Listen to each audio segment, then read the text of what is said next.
To welcome you to this April Speaker Series program of the Historical Society, sponsored, as usual, by Retina Associates, Drs. Fred Lambro and Dr. Mansour Lubal. We also receive support for our work from the City of Jacksonville through its Cultural Council of Greater Jacksonville. We're also grateful to a number of corporate partners who support our work, Jacksonville corporations and firms such as the Haskell Company, Marks Gray, and Five-Star Credit Union, among others. We also are grateful to many significant donors and underwriters of our work and members of the Jacksonville Historical Society. Like you, I hope. How many are members of the Historical Society who are here? Oh man, is that ever gratifying to see.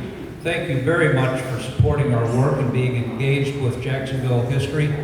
If you are among the few who are not yet members, that's a condition that we can easily remedy right here this evening. If you'd like, we have information on membership at the welcome table, or we would be grateful to have you check out our offerings at jackshistory.org, and we'd be honored to have you with us and supporters at any level that we deem appropriate for your situation. I want to thank the staff and volunteers of the Historical Society who are present, and also those members of the Jacksonville Historical Society Board of Directors who are here. If you are a staff member or volunteer or a member of our board, would you please stand up and be recognized? Thank you. There we go.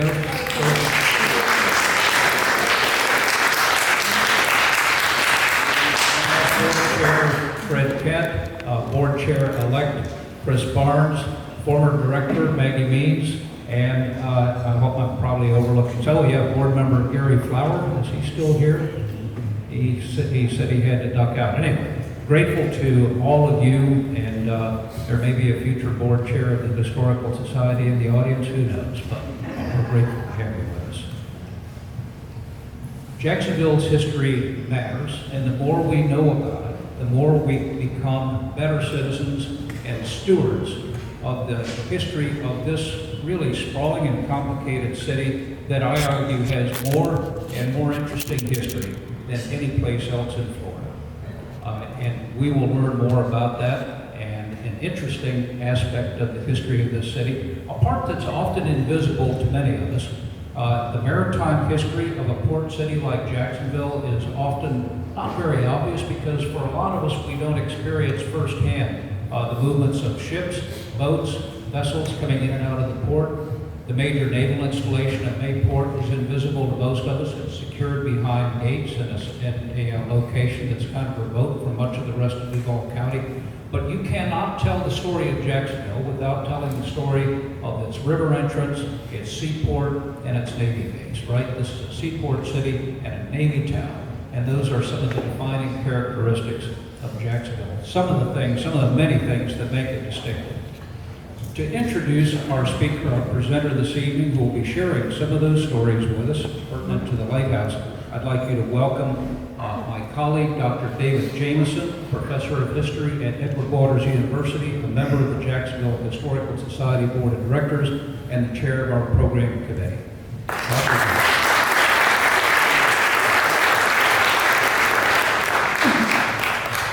Thank you, Ron. Welcome, and thank you for joining us this evening. A graduate of the University of Central Florida with a bachelor's in history and political science, as well as being a member of Phi Alpha Theta, Eric S. Martin, for his professional career, was a loan officer, motor coach operator, and something that's close to my heart, a teacher, a substitute teacher. I did for many years, so I know that you know, only you know what it's like. But those aren't particularly the reasons why he's here today or the areas of expertise. He was a member of the Cape St. George Lighthouse Association, the Florida Keys Reef Lighthouse Foundation, president for 14 years, board member of the Mayport Lighthouse Association, a member of the Florida Lighthouse Association, and on the grants committee for the Florida Trust for Historic Preservation.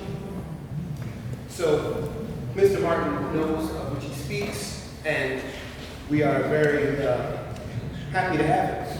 He also has published a book, Women's Suffrage in Central Florida, so I'm hoping that you can get that on Amazon. And he's also at the Mount Vernon chapter of the Daughters of the American Revolution. You can get there for $11 restored in the St. Pierre Museum.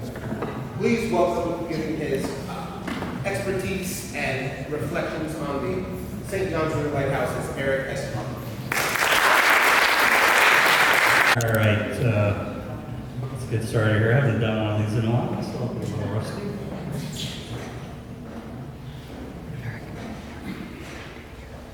Where do I need to point the pointer? I know I got to point it to the screen. Over here. Oh, I got you. No. Eric. Ah, there we go. My wonderful slides. Silence your cell phones, please. I appreciate that. Once I get on a roll, I try not to get distracted. That's the bio stuff. That was just in case anybody was interested. But he went over all that, so we'll move on to the next one. Florida was territory from 1821 to 1845, but it was important enough to start building lighthouses even before it became a state. Several were built down south and around the 1820s. The first one here was 1830, and it was built near the location of what is currently the South Jetty, so it's right at the river of the mountain. They had asked the locals, as the river changed, and they said, well, no, it hasn't changed for 30 years. Of course, as soon as you build something, the river changed. They did try to build a wall to keep the water flowing past the lighthouse, but it wasn't working, so they literally disassembled the lighthouse. Back in the day, mortar was not as hard as concrete, so you could actually take apart a brick building that had mortar in there, and that's what they did. Now, they had to go back to Congress and get a new appropriations because somebody has to do all that work to rebuild the lighthouse. And you can see it took a few years. Also, somewhere in the 30s, we had like a 7-year depression, so that probably slowed things down. And that's the picture of the second lighthouse taken around 1870s, so it was still standing. The first one would have looked exactly like it. They already had set blueprints for the tall towers. There was 5, 65 feet was the tallest, because they thought at the time that that would be as much as they needed. There was also limitations until some architectural changes were made. If you keep stacking brick on brick, eventually the bricks on the bottom will break. So you have to account for that. You see this lantern room up here. This is called a birdcage style lantern. And there's not many left because when they went to the metal lenses later on in the 1850s, most of them were too big to fit in there and still have room for the keepers to clean the lens and light the lamp and that kind of thing. And of course you can see a couple guys in here so you can get an idea of how tall it was and such. This is one of the few birdcage lantern rooms left. This is here in Florida, Cape St. George. The lantern room itself is a replica. When it fell, about half the lantern room got busted up. But they made the replica of both the original pieces to compare with the original blueprints. If you go inside that lighthouse, every brick you see was a brick from the original lighthouse. Because when it fell, some of it washed out to the sea, but they collected the bricks.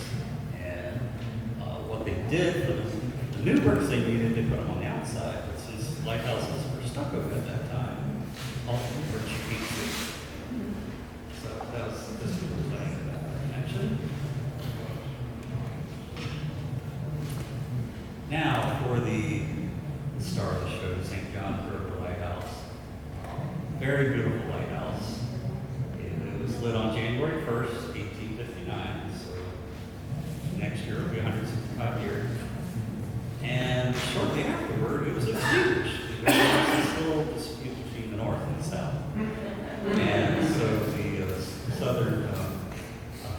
came in there, took out the lens and the lamps, and moved them to Jacksonville. Shortly after, they were moved them further down. And I think they moved it one more time. They just kept moving them in. Now, it was relit on July 4th, 1867. But there's a story going around that in 1864, the former keeper shot out the lens. Well, this can't be true. There was no lens to shoot out. So that little piece of history is somebody just made up, made a story, I guess. Or just wanted to say, well, this guy told me this guy. And again, this one is around 1870s, and it's 81 feet tall. Now, there was a little disruption. Keeper John Daniels, Union troops, before the break of dawn, which was still nice and dark, came knocking on his door, and they arrested him for sending a light to the unbroken troops. He swore he was a Union man. His wife was very upset, near hysterical, according to the description, and they took him back to camp. Now, I don't know if he partially convinced him that he wasn't doing that, or just the fact that he went out over to the lighthouse when the sun set and it was lit again. It was a reflection of the moon rising.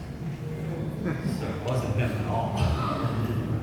So he got a bum deal. That's a picture of his house, and they're on the porch. I was going to enlarge that more, but it was very pixelated, so it wouldn't have really been any clearer than what we have now.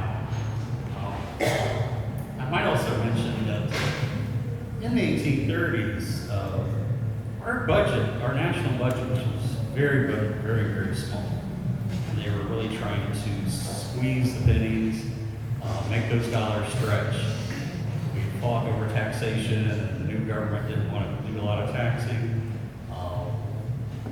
One of the parties believed that we shouldn't pay for these type of improvements because they would benefit one part of the country more than the other. Eventually, they got over that and realized that shipping was good for everybody. But so it was a struggle financially to get these lighthouses built. And the only way you could really get things moved around in the day was by ship. So the lighthouses were very important, and yet we had very little resources to make them bigger and better and more of them.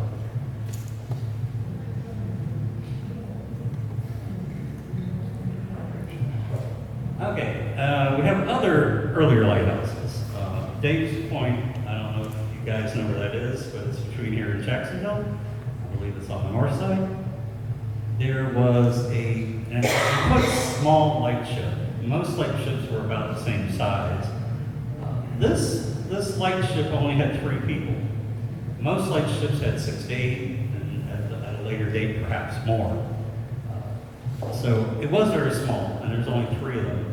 But I think because they were so near the shore, that's probably all they needed. They could probably just get in a rowboat and go ashore when they needed the food or supplies and that type of thing. We know it was towed up to Jacksonville in 1861.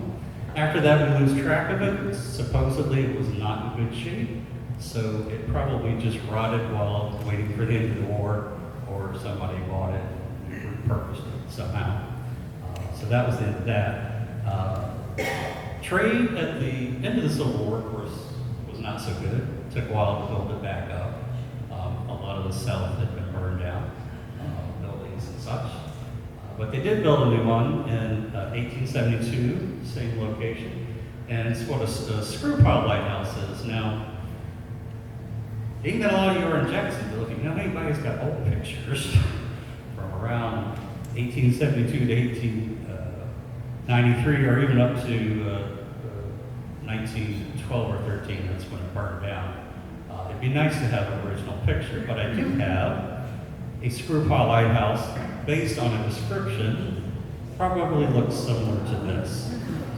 We've got multiple legs there, the keeper's house is on top, and the light is on the very top. And there would have been a boat usually hanging off the side, sometimes they have on the deck. That picture may have been taken when they were rowing ashore getting supplies and such. They made several that look like this.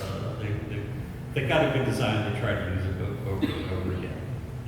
reinvent the wheel every time.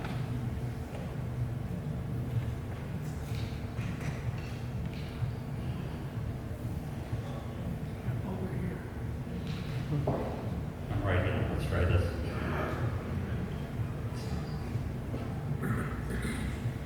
Oh, there we go. All right, some more history. One of the things that's quoted in a lot of Lighthouse books is in 1887 that they were going to raise it 15 feet. Between the lighthouse and the river's mouth, there was some land where these trees were just getting taller and taller and starting to block the light. So they were just going to make the lighthouse taller. Well, the guy who owned the property started cutting down the trees. And so they didn't actually need to raise it. So even though it was approved, it was never actually done. The history I've seen so far, things were fairly quiet. In 1920, we do have electric. This made a big difference to the keeper or keepers, because as long as you had flame, you had smoke, you had to clean those Fresnel lenses, you had to, this is one of the bigger lenses, so there would be quite a few individual prisms to clean. The inside of the lantern would blast. That would get all smoky, so you had to clean that. And then, of course, in the earlier days, you had to haul the oil up there. Later days, they were able to basically pipe it up to the top. But you still had to store all that stuff. So electricity cut down the work of the keepers quite a bit. And unfortunately, in my opinion, eventually led to some of them being automated and us not having a keeper there at all. I think we should have kept one to watch after the property, help people in distress, because boats sometimes go for the lighthouse and still crash anyway due to the weather. By 1929, they decided it wasn't shining far enough out, and they were going to put a light ship. It was about 5 miles off the mouth of the river, and most light ships in the United States had 2 lanterns. They would be up on the mast, and I've got a picture coming up. You'll be able to see that. Occasionally they would have one. That one at Dames Point only had 1 lantern. But we don't have a picture of that either. During World War II, the lighthouse almost came to an end. The Navy had bought it and the land, and they were building an airstrip for World War II. And they knocked down the keeper's house, they knocked down the entrance to the lighthouse, and the locals somehow got them to stop. And so they didn't tear it down anymore, but when they're building the runway, it was about 8 feet taller than the land around the lighthouse. So they brought in fill dirt to level it off. So if the plane came in, started to go off the runway, it wouldn't go into a ditch. So the front door of the lighthouse is underground. You can't go in through the front door. There's no dirt inside, but the outside you don't see about 8 to 10 feet. The measurements vary depending what you read, and I'm sure before they put asphalt over a lot of it, it may have gained a few inches more topsoil. So that was imminent danger. The Navy actually does own the lighthouse, and they are supposed to do maintenance, but like a lot of federal things, budgets got cut, and they didn't have the money for it anymore. So basically, the lighthouse is dying a slow death if we don't do something, but more on that later. It did get put on the National Registry in 82. The Navy did pay to have it restored to 83.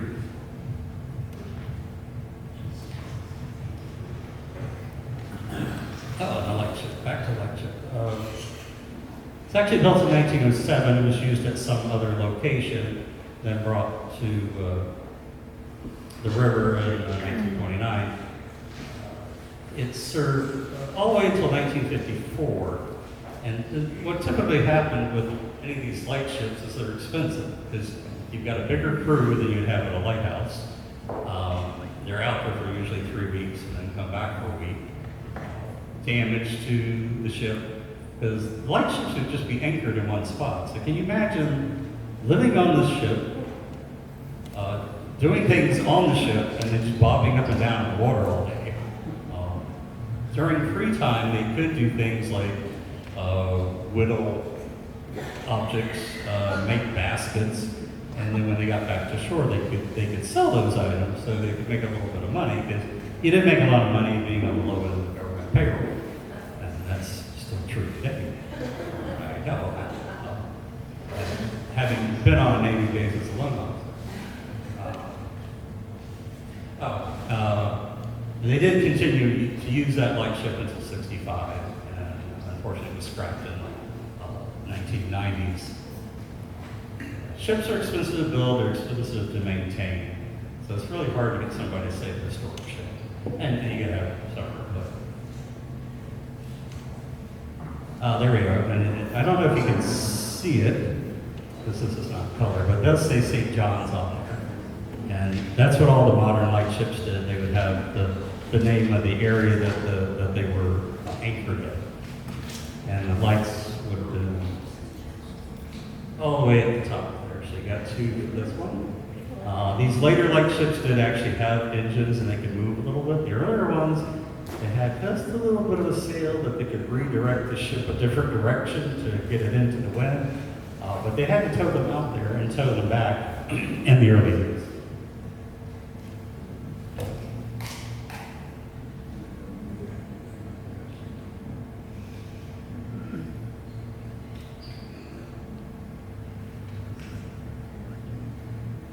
I don't know why I can't do it otherwise.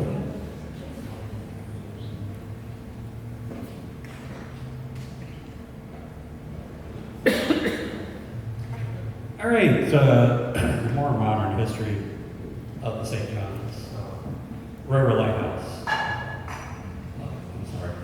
Apologies. This is the new one. This is the one that built in 1950. It is kind of interesting. It doesn't have a landing room, never did. The light was at the top. It was enclosed by a plexiglass dome. Later on, with waterproofing and such, they didn't need the dome anymore, and that was taken down.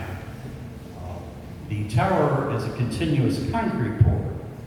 So that tower is probably not going to go anywhere. And if it does, it's going to fall down as one piece. So that was kind of interesting. I tried to do a quick search on newspapers to see if there was pictures of them working on it, but I didn't find anything initially. There may be something out there. And then here we go to the automation. And automation, 1967, now everything. They had sensors that could tell when the sun had risen and set, so the light would automatically turn on once they had that electricity. And so that is still operational. It's still there. It's on the beach side, but being white concrete, it kind of blends in with some of those light gray Navy buildings and such. If you're in Hannah Park, in case you can't get on the base, Hannah Park, if you drive to the north parking lot, and start going across the crosswalk, you can look, you can see it. You can see it from the beach, but the little guy with the weapon comes out and tells you can't take pictures. Of course, he was nice and slow, so I already had my pictures.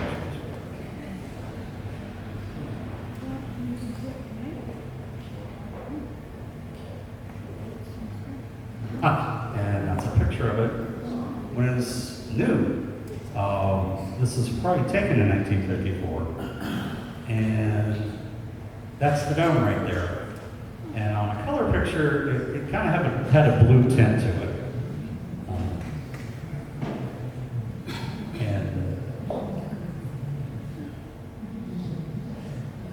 Most lighthouses would have some kind of day mark. Either they'd be all brick, or they'd be painted alternating colors, like St. Augustine, or that one has stripes. They didn't do anything special for this. It's just a solid white, what they call Art Deco construction, and so it is deemed not pretty. But some of us like it anyway. And we hope to get with the Coast Guard and see if we can get tours of it. I've been inside, it's kind of neat. It's not a spiral staircase, but it is a staircase. And that's let me go back one.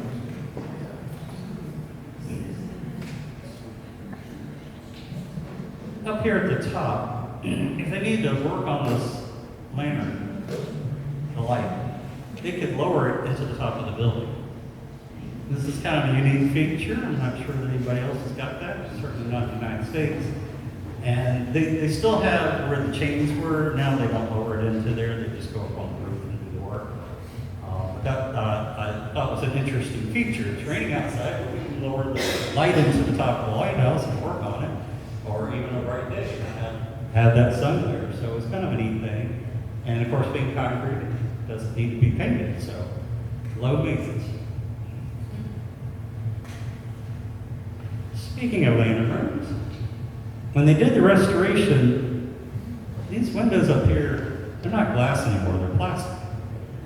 And they thought, oh well, this will be low maintenance, it's probably a little cheaper to do, but they turned yellow.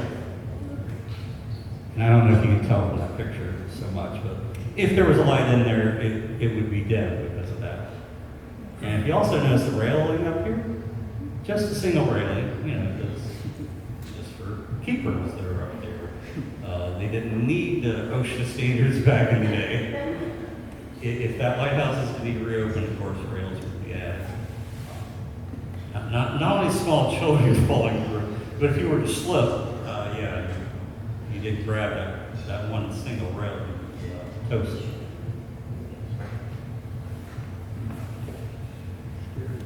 Now, also, I talked to some of y'all individually.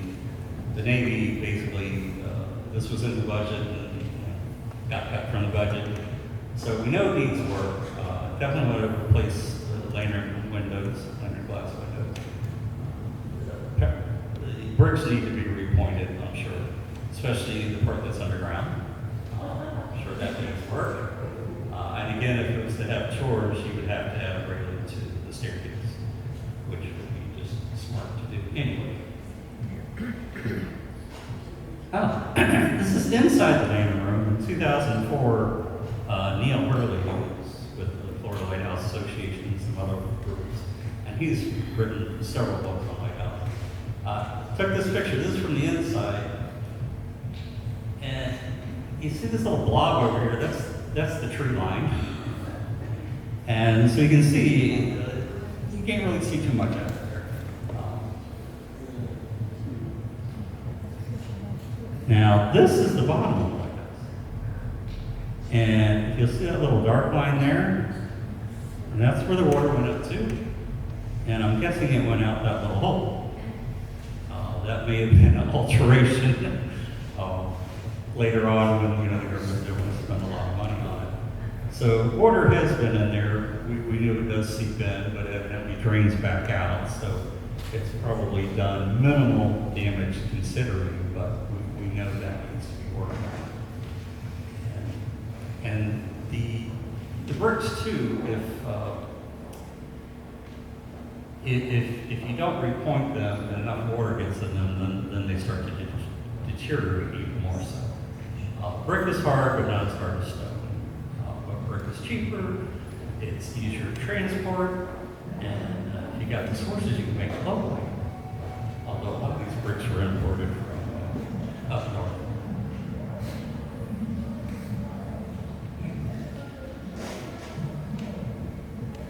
A little about Mayport Lighthouse Association. Basically formed to save and restore the St. Johns River Lighthouse. This organization was actually started many years ago and then kind of folded the tent because they couldn't make headway, and then started again. They raised some money, but they couldn't get the matching money that the state required, so again, kind of folded its tent. We're hoping the third time is the charm. And we also have a resource they didn't have back in those days. And I don't know if you've seen on the back table that license plate tag that has a lighthouse on there. People pay $25 extra a year for that. That goes to the Florida Lighthouse Association, which in turn gives grants to local lighthouse workers. So that's funding that they didn't have available then. FLA did do auctions and raffles and did help a couple lighthouses, but it's really hard to raise a lot of money that way. In addition to actually saving that lighthouse, which as I said, slowly deteriorating, we also want to keep the history going of the earlier lighthouses and the light show and the new lighthouse, because it's we can probably get some history now that if we wait another 30 years, we won't get on that new lighthouse. Some of those people should still be alive, so hopefully we can get some stories from them eventually.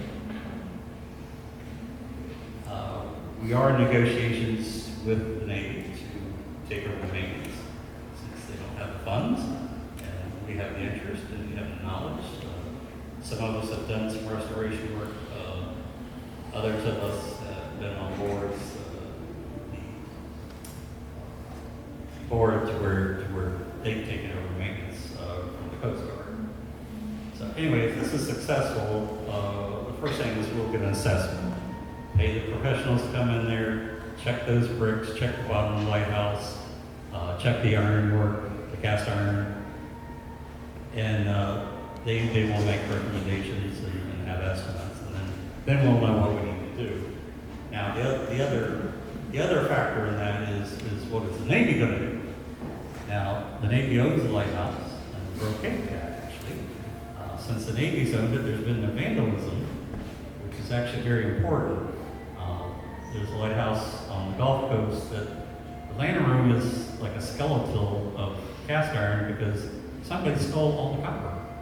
Because the roofs were copper. They actually climbed up this lighthouse, it's basically in the swamp, and took the copper.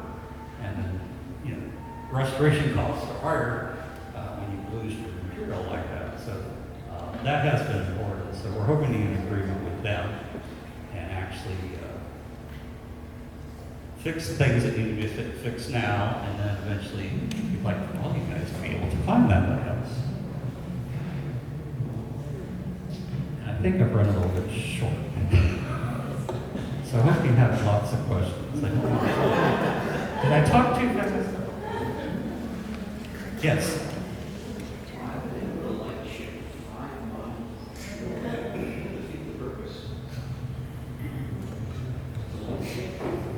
Can you repeat the question, please? Well, yeah, he's asking about why would they put the light ship out there. Light ships were typically put where there was a danger of a ship hitting an underwater ledge, shallow area, that kind of thing. And yes. Because the offshore,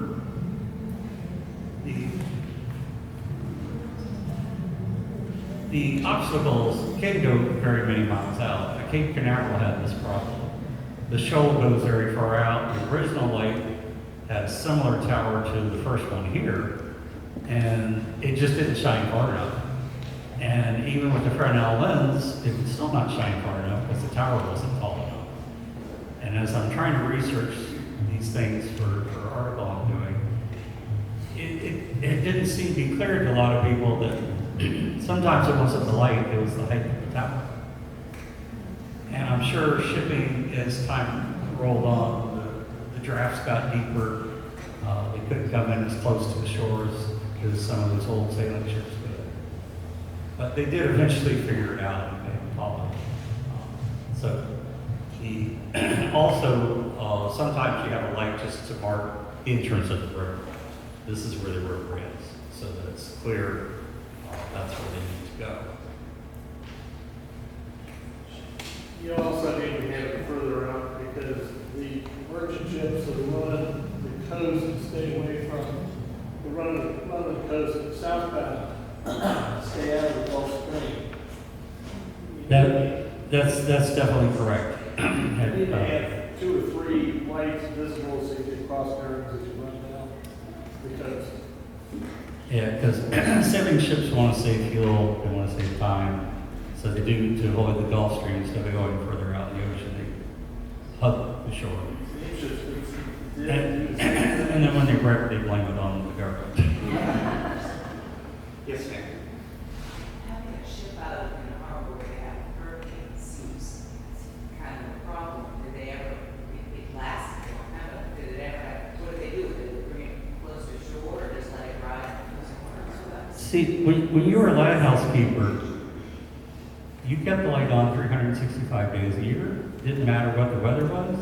You stayed there and you did everything you do to keep that light burning. On this ship, you could get pushed around, and not only hurricanes, but up north in the Chesapeake Bay, they had ice floes. And the ice floes would sometimes break the chain. And there was literally a ship that, it floated for miles and miles and miles before somebody came and rescued them. There was even one of the screw pile lighthouses that fell into the water and miraculously floated quite a ways before it sunk. But yeah, you were supposed to stay there. Alligator Reef down in the Keys, they had that big hurricane in 1930 something, and they tied themselves up in the land room, and the glass in the land room broke, and the glass of the Fresnel lens broke. But they survived. Some of the people on shore did not survive. It was a very, very, very strong hurricane, and it was one of those ones they didn't have much warning, partially because they didn't have all the wonderful radar and satellites and all that things back then. So yeah, you're not supposed to leave your post, just like in the military. Yes. Between my ignorance and losing track, you had the cast concrete lighthouse that looked like it was actually octagonal shape rather than a square. I thought it was a square at first, but I think it's got more than 4 sides. But then you have some slides of brick lighthouse, and now I'm confused where the two were. Okay, back to economy. If you could build it cheaper with wood, you built it with wood. Eventually, they went away from wood because wood can catch fire, and eventually rots if you don't do your maintenance. The concrete was a more modern thing. As you can see, it was built in '54.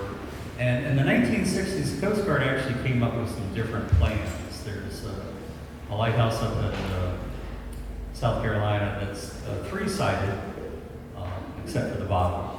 And the bottom has an air conditioning unit, which other lighthouses don't. And that one,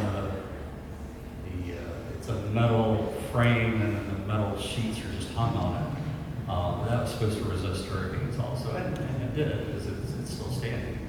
The people didn't like the color though. They had kind of a reddish orange and white. They didn't like the reddish orange. So they took the panels down, flipped them over, put them back up, and painted the ones that needed paint. If you go inside that lighthouse, you can still see that reddish orange color on the inside. So yeah, so anything that might save you money on long-term maintenance, but a lot of times, especially in the 1800s, it's like, what's local that we can use? A lot of those New England lighthouses had stone. The stone was available, readily available, they could get it there. And again, you get back to the shipping. If you want to use stone in Florida, you're going to have to sail at quite a distance.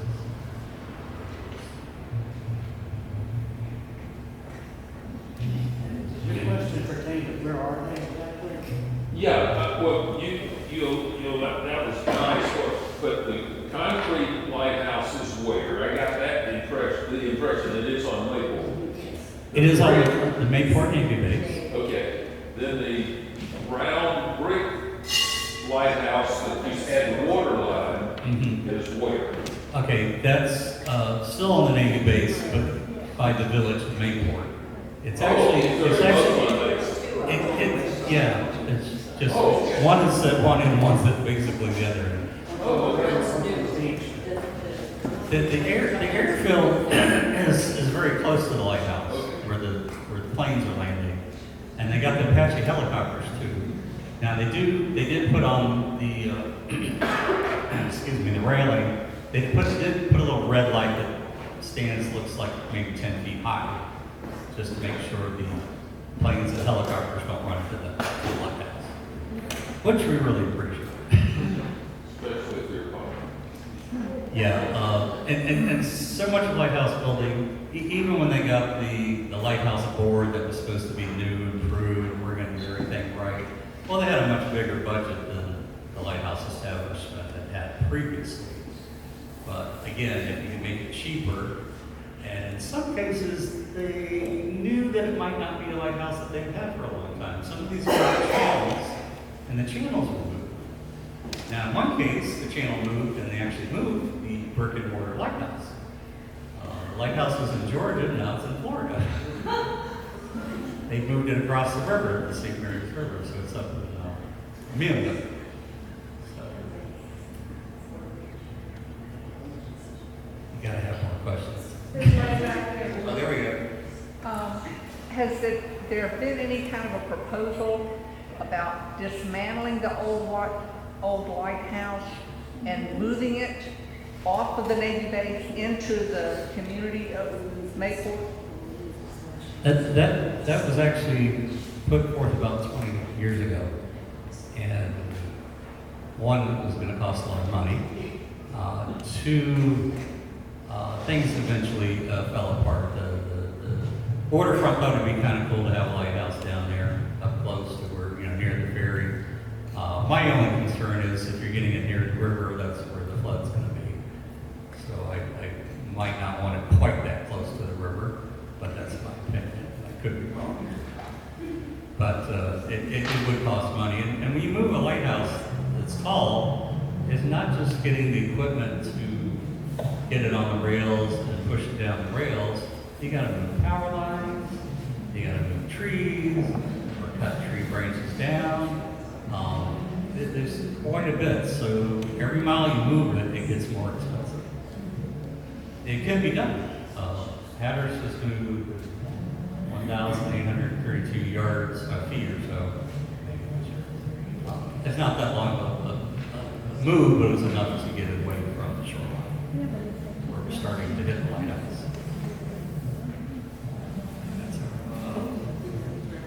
I can answer your question on that. It is in the works right now. The discussion is to have it moved off the base. We can look at many alternatives to see what's the best alternative to get it preserved at this time. So it is in the works. But there is a, right in front of it is a very large old cemetery. So that is also something that we need to take into consideration. Yes, ma'am. Said that the entrance to one that on the base was under the ground, so is there a back entrance and you bring tours and come back there? You remember that song, She Came In Through the Bathroom Window? Well, you gotta go in the lower window to get into this lighthouse. And if it's decided that for whatever reason they don't want to move it, they did get people in through that window somewhere around the late 1990s or early 2000s. The Florida Lighthouse Association, before I joined, had a meeting there. They actually got to climb through the window and then climb up the steps into the lighthouse. I don't think they let them go outside with a single rail. So yeah. Unless you were to, unbury the door, but there's, semi trucks come in here, and there's some buildings there, so it might be a little tricky, but it's all going to depend on what the Navy wants to do. Yes, sir. You. With the history of that St. John's River Lighthouse, did you come across any colorful stories about the light keepers that man that lighthouse? There's probably some out there. Part of the problem is if your lighthouse is in the south, there was a fire where the records were being held at the time that burned up some of the keeper's logs. Now, sometimes, if you're good or lucky, you can find the information somewhere else. Newspapers would occasionally do stories on keepers and what they did. Usually not too much scandalous stuff. So up in Pensacola, yes. There was a murder in the lighthouse. And the blood was on the floor, it was a pine floor, and they cleaned up the blood, and the blood came The bloody spot came back. They cleaned it again, and it came back. And I think what was happening is the wood drew in the blood, and then when they washed it, liquefied it, and it came back out. But what they did was they just simply put a rug over it. That blood stain is still there, by the way. It's on, I think it's on the second floor. Might be. But yeah, it's still there. Usually, I mean, if you're looking for dirt, keepers sometimes would drink too much, and of course that would get them in trouble if the light, went off at all. Sometimes they were allowed to do certain things, like grow their own food, as long as the lighthouse is being taken care of. There was some that would try to do the pilot thing, pilot the boats in it. Sometimes they would let them do it, and other times they said, no, you're taking away from, taking care of the lighthouse. So there were those issues. I think it was a juicy story for you guys.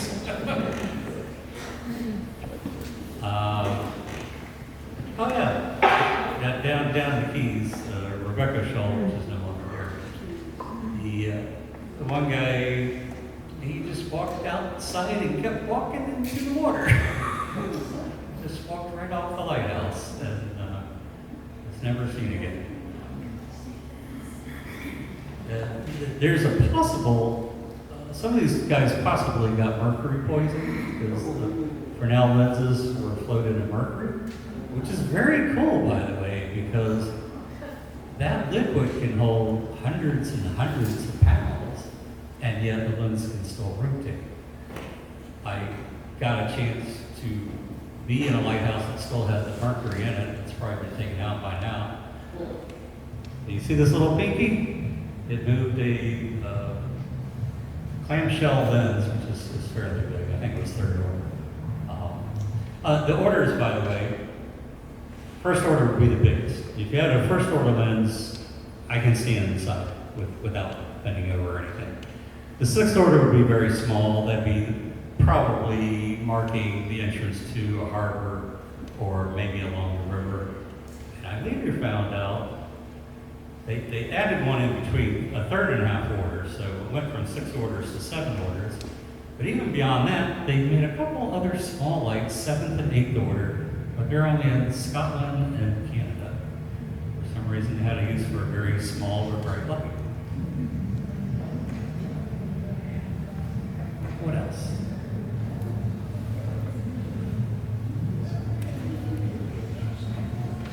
I think I've used my time up now.